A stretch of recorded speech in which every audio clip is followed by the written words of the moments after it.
जैसा कि आपको मालूम है कि नगर थाना अंतर्गत दिनांक 7/5/25 को महाराष्ट्र बैंक काशीपुर शाखा में 6-7 अपराध कर्मियों द्वारा लूट की घटना की गई थी, जिसमें रकम और सोना और कुछ मोबाइल और कुछ कागजात लूट करके ले गए थे। घटना बड़ी थी। पुलिस अधीक्षक श्री अशोक मिश्रा के निर्देशन में उसी दिन से हमारी जो पुलिस टीम थी एसआईटी गठित की गई थी और एसआईटी लगातार काम कर रही थी। उस एसआईटी में जिला के सफल थाना अध्यक्ष एवं डीआईयू टीम तथा इस कांड के उद्भेदन के लिए एसटीएफ बिहार सहयोग भी सक्रिय रूप से कार्यरत थी। घटना के बाद जो अपराधियों जो घटनास्थल पर पहुंचे थे, सीसीटीवी फुटेज, आने जाने वाले रूट का वेरिफिकेशन के आधार पर और मानवीय सूचना और तकनीकी सूचना को संग्रह किया जा रहा था। इसी क्रम में घटनास्थल पर एक सूचना मिली कि एक पल्सर मोटरसाइकिल दिनांक 7 तारीख को भी बैंक के पास देखी गई थी और दिनांक 6 तारीख को भी देखी गई थी। उस सूचना का जब सत्यापन किया गया तो सत्यापन के क्रम में मालूम चला कि उस गाड़ी का प्रयोग चकमहेसी बेलसंडी के एक रणधीर कुमार उर्फ बबलू कर रहे थे और उनकी पहचान भी सीसीटीवी में आई हुई थी। उसके आधार पर हम लोग पुलिस उस उद्भेदन के बारे में जब सक्रिय हुए तो मालूम चला कि वो एक पुराना बैंक रोबर हैं और कई उन पर आपराधिक मुकदमे हैं, तो उनकी गिरफ्तारी का प्रयास किया जा रहा था। इसी क्रम में थाना अध्यक्ष नगर को एक सूचना मिली कि वो मोटरसाइकिल से अपने घटना में प्रयुक्त मोटरसाइकिल से वो नगर थाना की तरफ आ रहा है, तो तत्काल इनके द्वारा उस व्यक्ति को पीछा किया गया और उसको गिरफ्तार किया गया। गिरफ्तारी के पश्चात उनके पास पिस्तौल, गोली और घटना में प्रयुक्त मोबाइल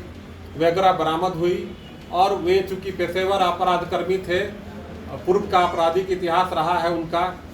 कई बैंकों को इस जिला के लूटे हैं और उन्होंने इस घटना के बारे में बताया। साथ ही बताया कि आज दलसिंह सराय में एक ज्वेलर्स दुकान की लूट होने वाली है और हमारे गिरोह जो हैं वो एक जगह पर एकत्रित हुए हैं। थानाध्यक्ष नगर के द्वारा तत्काल मुसरी गराई थानाध्यक्ष को सूचना दी गई कि वहाँ पर एक जगह पर कुछ अपराध कर्मी जुटे हुए हैं। तुरंत डीआईयू और थानाध्यक्ष सराय रंजन, थानाध्यक्ष ताजपुर, मुसरी गराई सक्रिय हुए और उस जगह का घेराबंदी किया गया। घेराबंदी के दौरान में कुछ अपराध कर्मी जो हैं एकत्रित थे वो तो भागने में सफल रहे, लेकिन उसी क्रम में करमवीर जो 2 लाख रुपये का इनामी है इस जिला का और रिलायंस ज्वेलर्स जो लूट हुई थी उसका मुख्य अभियुक्त है और एक रवीश कुमार को गिरफ्तार किया गया और उनके पास से पिस्तौल, गोली और एक जो घटना में महाराष्ट्र बैंक और बैंक में जो एक मोटरसाइकिल यूज हुई थी, सीसीटीवी फुटेज में आई थी, उस गाड़ी को भी बरामद किया गया और एक कार बरामद हुई जो घटनास्थल पर। इन्होंने कितना बरामद हुआ? आगे आ रहे हैं। इन्होंने अपराध का अपना स्वीकार किया और बताया कि जो महाराष्ट्र बैंक की लूट की घटना हुई थी वो दीपक कुमार उर्फ दीपक मुंशी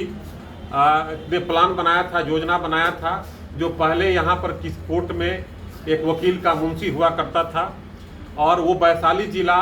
और इस जिला में भी कई कांडों में पहले अभियुक्त रह चुका है। इसके बाद तत्काल हमारी पुलिस टीम ने अनुसंधान करना शुरू की और इसके गिरफ्तारी के अन्य गिरफ्तारी के प्रयास करने लगी। अभी तक जो है महाराष्ट्र बैंक और जो हमारी डीआईयू टीम और जो हमारी टीम और एसटीएफ के दोनों ज्वाइंट टीम के आधार पर इस कांड का जो उद्भेदन हुआ है उसमें सोना अभी तक 958 ग्राम जब्त हुआ है, नगद 19,200 रुपया, पिस्तौल 3 गो बरामद हुआ है, जिंदा गोली 8 गो है, नारंगी रंग का मोटरसाइकिल जो घटना में प्रयुक्त हुई बरामद हुई है, एक पल्सर मोटरसाइकिल जो घटना में प्रयुक्त हुई बरामद हुई है, काला रंग का जो हुंडई का जो उस दिन घटना के दिन महाराष्ट्र बैंक के वो एक गंगापुर के पास गाड़ी को रखा गया था कि अगर इन लोगों को मदद करना होगा या सोना रखना होगा तो उसी गाड़ी में रखा जाएगा इन लोग के द्वारा, तो वो भी गाड़ी बरामद हुई है। इस प्रकार और इन सभी का एक बहुत लंबा चौड़ा आपराधिक इतिहास रहा है। यह गिरोह करमवीर और रवीश, यह गिरोह केवल बिहार में ही नहीं, बिहार के बाहर भी कई जगहों पर घटना किए हैं और वांछित भी हैं। इसके आधार पर एक बहुत बड़ा कांड का पेशेवर गिरोह का उद्भेदन हुआ है और इनको पुनः रिमांड पर लेकर के अग्रिम कार्रवाई किया जाएगा। चूँकि ये लोग काफ़ी ज्वेलर्स के दुकान को लूटते थे, बैंक को भी लूटे हैं, इनके पास संपत्ति होने का अनुमान है, जिसकी बरामदगी के प्रयास किया जाएगा। कुल कितने